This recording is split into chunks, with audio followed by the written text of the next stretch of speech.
खुलुमबाय। बड'लेण्ड इंखं टेलिभिजन स्टुडिय'आव आं ललिता गयारी दिनै मोनाबिलिनि गाहाय रादाबफोराव दं।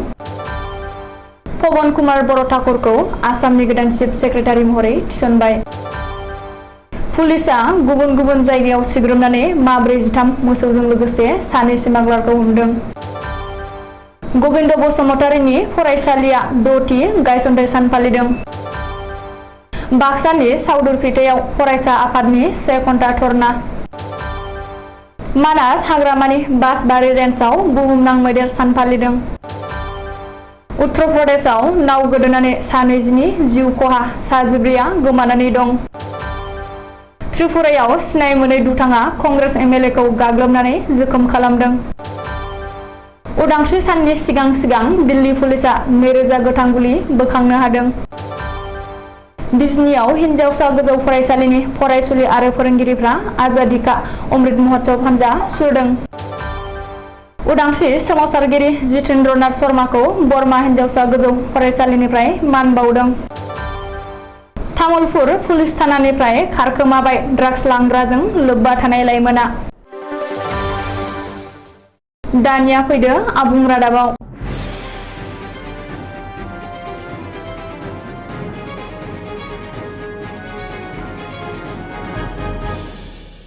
पवन कुमार बर' ठाकुरखौ आसामनि गोदान चिफ सेक्रेटारि महरै थिसनबाय। आसाम सरकारा बिस्तिबारखालि सिनियर आईएएस अफिसार पवन कुमार ठाकुरखौ आसाम सरकारनि चिफ सेक्रेटारि महरै थिसनदों। 1989 मायथाइनि आईएएस अफिसार पवन कुमार बर' ठाकुरा आथिखालनि चिफ सेक्रेटारि जिष्णु बरुवानि मासिखौ लागोन। मिथिनो हानाय बादिब्ला आसामनि चिफ सेक्रेटारि महरै जिष्णु बरुवानि मावबुब्लिया फैगौ 31 आगस्ट खालि जोबसिगोन। जिष्णु बरुवाया चिफ सेक्रेटारि मासिनिफ्राय आजिरा मोननायनि उनावनो पवन कुमार बर' ठाकुरा आसामनि चिफ सेक्रेटारि महरै बिबान रुजुनगोन। ओरैहाय जिष्णु बरुवाया आसामनि चिफ सेक्रेटारि मासिनिफ्राय आजिरा मोनोब्लाबो एपीडीजीएलनि मासिगिरि महरै थाबाय थागोन। एपीडीसीएलनि मासिगिरि महरै जिष्णु बरुवानि बे मावबुब्लिया बोसोरनैनि थाखाय थागोन। राज्य सरकारनि 26,000 थिसनथाइ एबा डाइरेक्टर रिक्रुटमेन्टखौ लाना गोख्रों जादों गिबि मन्थ्रि डक्टर हिमन्त बिश्व शर्माया। बेनि बागै गिबि मन्थ्रि डक्टर हिमन्त बिश्व शर्माया खौरांगिरिनि सिगाङाव फोरमायथिनाय बादिब्ला 26,000 थिसनथाइनि सायख' आनजादखौ लाना फैगौ 16 आगस्ट खालि गासैबो जिल्लानि एसपि आरो डिसिफोरजों लोगोसे सावरायगोन। बबेखानि सायख' आनजादनि समाव मोनफ्रोमबो आनजादसालियाव साफा एसआइ थागोन। बेनि अनगायैबो आनजादसालियाव इन्टारनेट सिबिथायखौबो दानना होनाय जागोन। बे आनजादनि गेजेरजों आसामाव 20 बोसोरनि थाखाय सुबुं सम्पदनि क्वालिटि गायसनगोन। आनजादनि सिगां दुथां आरो दालालफोरा खाबु लासिनो नाथाय पुलिस बिफाना गोख्रों नोजोर होगासिनो दं होननानैबो गिबि मन्थ्रिया बुंथिदों। मख'नो गोनांदि फैगौ 21 आगस्ट खालि 4थि थाखोनि 13,000 आरो 28 आगस्ट खालि 3थि थाखोनि 13,000 मासिनि थाखाय सायख' आनजाद खुंनाय जागोन। बे सायख' आनजादाव गेबें आरो गोग्गोयै खुंनो थाखाय गिबि मन्थ्रिया बांसिन नोजोर होदों। बेजों लोगोसे टेटनि बादिनो गोग्गो आरो गेबें सायख' आनजाद खुंनायजों लोगोसे जयग'थानि गेजेरजों थिसनथाइ होनो थाखाय गिबि मन्थ्रिया बिथोन होदों। बेखौबो मख'नो गोनांदि डाइरेक्टर रिक्रुटमेन्टनि सायख' आनजादनि सोंथि बिलाइ होनो होनना गुबुन सुबुंफोरनिफ्राय रां लानाय सासे दालालखौ पुलिस बिफाना हाइलाकान्दिनिफ्राय हमनो हादों। बे जाथायखौ लाना रायजो नाङै माखासे सन्देह आरो गोनो गोथोफ्रा सोलिगासिनो दं। सुरां मोसौ फालांगिनि हेंथायै आसाम पुलिसनि जाफुंसार अपारेशन। पुलिसआ दिनै रायजोनि गुबुन मोननै जायगायाव सिग्रोमनानै माब्रै 13 मोसौफोरजों लोगोसे सानै मोसौ सिमाग्लारखौ हमनो हादों। रिपर्ट बादिब्ला पुलिसआ दिनै केटियाव सन्देह खालामजाथाव AS02 CC2289 नम्बरनि गंसे ट्राकआव सिग्रोमनानै स्रोद लाबोखोमानाय मा 29 मोसौफोरखौ हमनो हायो आरो उनाव ट्राकखौबो जब्द खालामो। ट्राकजों लोगोसे पुलिसआ AS01 BP9 9339 नम्बरनि गंसे कारखौबो जब्द खालामदों। बे जाथायजों लोब्बा लाना पुलिसा सानै स्मागलारखौबो हमनो हादों। हमजानाय स्मागलारफोरखौ नगाव जिल्ला सामागुरिनि आजिजुल इस्लाम आरो साहिदुल आली होननानै सिनायथि हादों। ओरैहाय सनितपुर जिल्लायावबो गुबुन मोनसे अपारेशनाव 14 मोसौ हमनो हादों। रिपर्ट बादिब्ला सनितपुरनि जमुनागुरि हाटआव पुलिसा AS25DC 8896 नम्बरनि गंसे कन्टेनाराव सिग्रोमनानै सुराङै लाबोनाय 14 मोसौफोरखौ बोखांनो हादों। नाथाय ड्राइभारा कन्टेनारखौ गारनानै खारलाङो। बे कन्टेनारा जराबादनिफ्राय धुबुरी फारसे फैगासिनो दङमोन। गसाइगाव जारागुरिनि गबिन्द बसुमतारी फरायसालिमानि दिनै 6थि गायसननाय सान फालिदों। सानसेनि हाबाफारिजों दिनै कक्राझार जिल्लानि गसाइगाव जारागुरिनि गबिन्द बसुमतारी गोजौ फरायसालिमानि 6थि गायसनथाय सान फालिदों। गायसनथाय सान फालिनायनि हाबाफारि बादियै दिनै फुङावनो फरायसालिमानि फिरफिलाखौ बिरहोयो। बेनि उनाव दंफां गायनाय हाबाफारिबो लायो। मिथिनो हानाय बादिब्ला गबिन्द बसुमतारी फरायसालिमानि गायसनथाय सान फालिनायाव फरायसालिमानि फोरोंगिरिफोर, फरायसाफोर आरो फरायसालिमानि मावफुं आफादनि सोद्रोमाफोरा बाहागो लायो। बाक्सा जिल्लानि सालबारि महकुमा साउदुरपिटायाव मयत बिजनि फरायसा आफाद आरो गान्थि आनसलिक फरायसा आफादनि जथायै बानजायनायाव लामा फाहामनांगौनि दाबिजों 1 घन्टानि धरना होननानै लामा जथेदों। भबानिपुर बियाबनि MLA पनितर तालुकदारा थांनाय बिसायख'थिनि समाव आसामनि गिबि मन्थ्रि डक्टर हिमन्त बिश्व शर्माया गान्थिनि मोनसे मेलाव पाक्कानि लामा बानायनानै होगोन होननानै खोथा होदोंमोन। नाथाय दिनैसिमबो खोथा होनाय बायदियै जाफुङाखै। दिनै मयत बिजनि फरायसा आफाद आरो गान्थि आनसलिक फरायसा आफादनि जथायै बानजायनायाव आरो रायजोफोरनि हेफाजाबजों भबानिपुर, साउदुरपिटा आरो हायुङारि मानास हाग्रामायाव थांनाय आनन्द बाजार, फाटला सान्ति बाजार, गान्थि थांनाय लामाखौ फाहामनांगौनि दाबिजों 1 घन्टानि लामा जथेनाय हाबाफारि लादों। बे हाबाफारियाव बायदि बायदि स्लगानजों गोमसार होनानै दाबि दैखांदों फरायसा आफादा। MLA पनितर तालुकदार हाय हाय, हिमन्त बिश्व शर्मा हाय हाय, आसाम सरकार हाय हाय, बिसायख'थिनि समावल' खोथा होनाय MLA पनितर तालुकदार, खामानि गैया BTR सरकार हाय हाय बायदि स्लगानजों होस्रिखावनानै गोमसार होदों। दिनै बुहुमनां मैदेर सान। बुहुमनि गुबुन गुबुन ओनसोलफोरजों लोगोसे वर्ल्ड हेरिटेज साइट माहारियारि मानास हाग्रामायावबो दिनै सानसेनि हाबाफारिजों बुहुमनां मैदेर सानखौ मेहेरगोनाङै खुंफुंदों।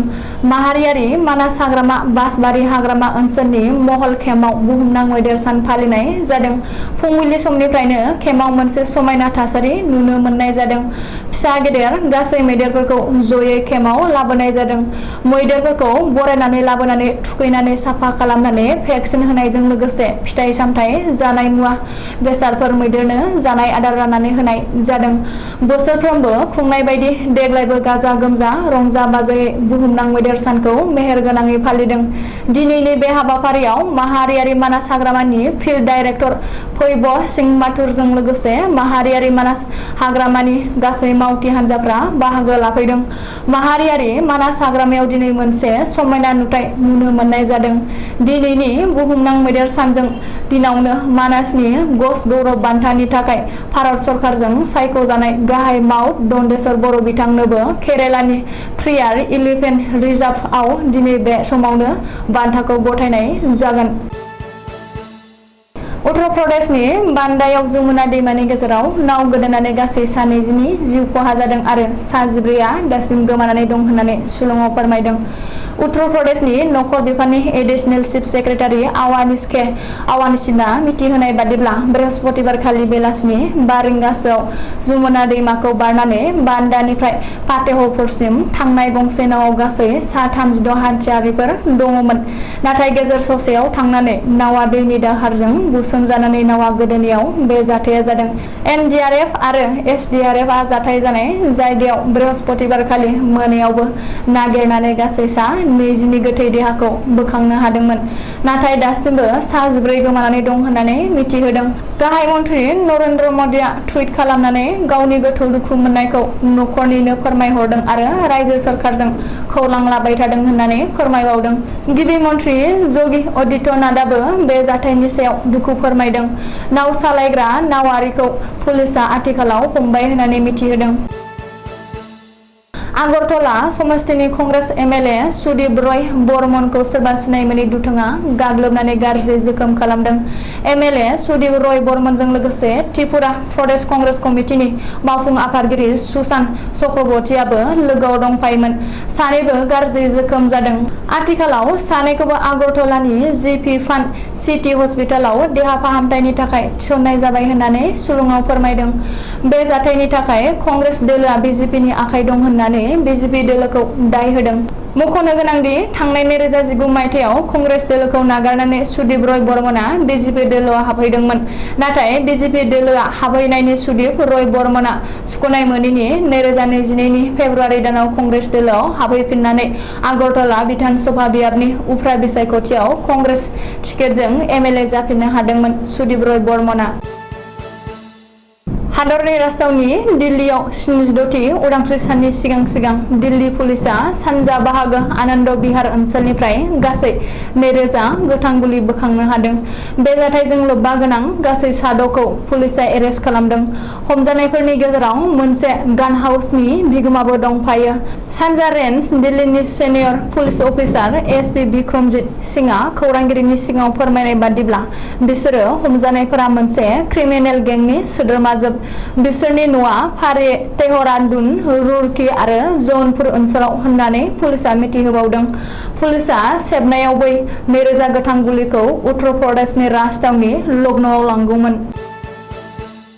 भारतनि 75 बोसोर उदांस्रि साना आबुं जानाय आरो 76थि उदांस्रि साननि सिगां आजादी का अमृत महोत्सवजों लोब्बा लाखिनानै चिरां जिल्लानि बिजनीआव हिनजावसा गोजौ फरायसालिनि गासै फरायसुलि आरो फोरोंगिरिफ्रा बयबो आखायाव तिरंगा एबा माहारियारि फिरफिला लानानै हानजा सुरदों।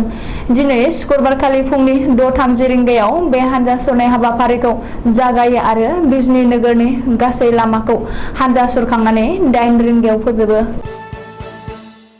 बाक्सा जिल्लानि गंसे हिनजावसाफोरनि मोजां सोलोंथाइसालि बरमा हिनजावसा गोजौ फरायसालिनिफ्राय फरायसुलि फोरोंगिरिफोरा दिनै उदांस्रिनि 75थि बोसोरनि आजादी का अमृत महोत्सवजों लोब्बा लाखिनानै मोनसे गोनांथार हाबाफारि आखायाव लायो। मेंनो रोङै थुनलाइ सिबियारि थामहिनबा बरमा हिनजावसा गोजौ फरायसालिनि गाहाय फोरोंगिरि देवबार रामसियारिनि दैदेननायाव फोरोंगिरि आरो फरायसालिफोरा आखाइ आखाइ भारतनि हादरनि गोथार फिरफिलाखौ लानानै उदांस्रि सोमावसारगिरि जितेन्द्रनाथ शर्मानि न'आव नुजाथि होयो। भारत उदांस्रि सोमावसारनायाव बाहागो लानानै जोबथेसालियाव थानांनाय जितेन्द्रनाथ शर्माखौ उदांस्रिनि 75 बोसोरनि आजादी का अमृत महोत्सवआव बरमा हिनजावसा गोजौ फरायसालिनिफ्राय आर'नाइ, बिहुवान, फिथाइ सामथाइ, मिथाइ बायदि गथायनाय जायो। उदांस्रि सोमावसारगिरि जितेन्द्रनाथ शर्मानि सिगाङाव फरायसुलिफ्रा बन्दे मातरम, भारत माता की जय हारिमायारि सं मेथाइ जन गणफोरखौ खननानै दिन्थिफुङो। तामुलपुर पुलिस बिफाना हमनानै लाबोनाय ड्राग्स फालांगिरिजों लोब्बा थानाय 2 लाइमोनआ पुलिसनि आखाइनिफ्रायनो खारखोमालांनो नाजादोंमोन। ड्राग्सनि निसा लानायजों लोब्बा थानायाव हमजानाय 2 लाइमोनखौ देहायारि नायबिजिरनो थाखाय तामुलपुर गुदि देहा फाहामसालियाव लाबोनाय जादोंमोन। नाथाय बे समावनो पुलिसनि आखाइनिफ्रायनो खारखोमानो नाजायो 2 ड्राग्स लानानै हमजानाय लाइमोनआ। ड्राग्सनि निसा लानायाव हमजानाय सेलिम मुंनि सुबुङा खारनो नाजादोंब्लाबो रायजोफोरनि मददजों हमनो हायो आरो गुबुन सासे जुमा ब्रह्म मुंनि लाइमोनआ खारनो हायो। पुलिसनि नोजोरनिफ्राय खारखोमानाय ड्राग्स लागिरिखौ हाग्रा बंग्रा नखर नखर नागिरगासिनो दं तामुलपुर पुलिसआ।